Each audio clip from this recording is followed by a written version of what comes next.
social activist Shankar Golji came with heart-touching poem on destruction of trees in name of development. Hello friends, Shankar गोलजी आमच्या गोंया खातीर आज आमी गोंयान वयता थंय हे सरकार पर्यावरणाचो नाश करपाक लागले, झाडां कापपाक लागले, झरे काबार केले, कितें बांयी काबार केले, बांयी सुकले आनी आयज जरी झाडां ना सपोज जाल्यार हे जीवन ना, कितें पशु पक्षी बेघर जाले, जनवरां रस्त्यार येतात. सो आयज आमी जे डिस्ट्रक्शन जे पळयता तेजेर खंय ना खंय तरी गोंयकारांनी भायर सरून निशेध करपाक जाय.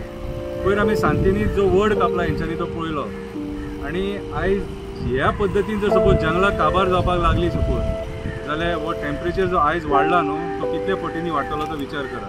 सो ही कविता जी बरयल्या ती झाडांचेर कविता बरयल्या. कवितेचें नांव जावन आसा झाड. बरी व्हडली कविता आसा, मातशें आयका टायम दिवन, कित्याक असली नॉलेज व्हेरी इम्पॉर्टंट सर. झाडां ही एक निसर्गाची देण. झाडां आमकां फुलां फळां भाजी दिता, झाडां आमकां सावळी दिता, पावस दिता, झाडां खातीर आमी श्वास घेता, झाडां ना जाल्यार जीवन ना. उदरगतीच्या नांवान मेल्यांनी शेतां पुरली, उदरगतीच्या नांवान मेल्यांनी झाडां कापली, उदरगतीच्या नांवान तळये आनी बांयी काबार केले, उदरगतीच्या नांवान बरे बरे झरे काबार केले, उदरगतीच्या नांवान पशु पक्ष्यांक बेघर केले, झाडां ना जाल्यार जीवन ना. मोपाची गरज नासली दाबोळी विमानतळ आसतना, पाड पडलेल्यांनी चिंतूंक ना बरी बरी झाडां कापतना. आयज गरमी इतकी वाडल्या, एसी लावन सुद्दां गरमी सोंसना. मोपा मारल्या ती झाडां परत लायतले म्हणून आमच्या दोळ्यांक उदक लायलें आनी सगळ्या गोंयकारांक फटयलें. झाडां ना जाल्यार जीवन ना.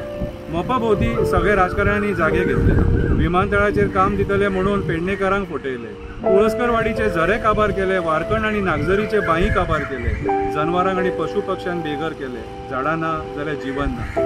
गांवकारांनी सांगणें केलें रक्ताचें पाणी जावन राजकारणी मरतले, जशे ते पक्षी मेले तशे तुमी वळवळून आनी फोडफोडून जीव सोडटले, जागेकार कोणाकूच सोडचो ना आनी हरामाचे पयशे राजकारणी खावपाक पावचो ना. झाडां ना जाल्यार जीवन ना. निर्दय कास्ताच्यांनी कोळवाळचे 3 आंबे कापले, निर्दय कास्ताच्यांनी गिरीचे माड कापले, निर्दय कास्ताच्यांनी मोपाची 2 लाख झाडां कापली, निर्दय कास्ताच्यांनी शिवोलेची झाडां कापली, निर्दय कास्ताच्यांनी मोदी येता म्हणून मडगांव बस स्टँडा वयली झाडां कापली, निर्दय कास्ताच्यांनी पणजी उदरगतीच्या नांवान झाडां कापली, निर्दय कास्ताच्यांनी पळय ते पत्रादेवी कितलींशीं झाडां कापली. म्हणून म्हणटा झाडां ना जाल्यार जीवन ना. गेल्या वर्सा जंगलांक उजो घातलो, ह्या वर्सा कन्वर्जनाचो बोवाळ घातलो.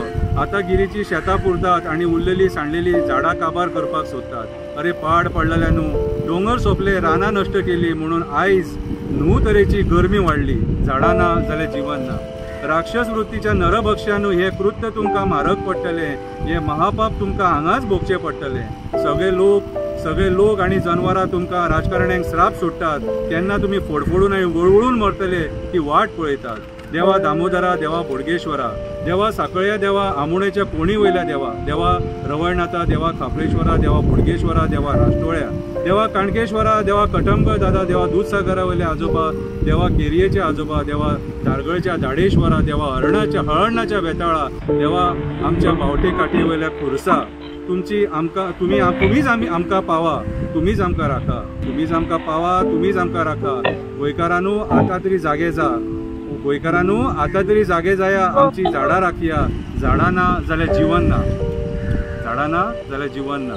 सो आमकां झाडां राखपाक भायर सरचें पडटलें. ज्या झाडांक आमी देव मानतात, ज्या झाडांची आमी पुजा करतात, वटपौर्णिमेक आमी तेंची पुजा करतात, त्या झाडांक राखपाक आमकां भायर सरचें पडटलें. कित्याक नाजाल्यार आमकां श्वास घेवपाक कितें पर्याय आसतना. देव बरें करूं.